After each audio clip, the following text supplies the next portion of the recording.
Hey guys, in this video I'm gonna show you how to use a VPN on Android phone.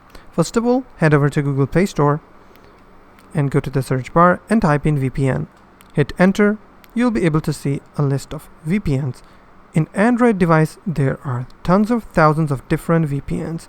You can choose any of your choice. As I personally use NordVPN, so I have already installed NordVPN.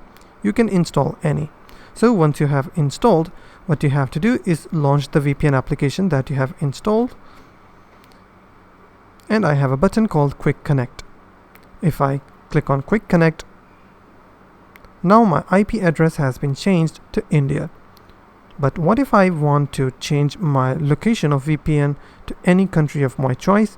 So NordVPN gives you a list of so many different countries you can choose. For instance, if I want my location of a VPN to be changed to this country, I will simply select that country. Now my IP address is now from Qatar. And that's simply how you can use VPN on Android. If you found this video helpful, please hit the like button and also don't forget to subscribe.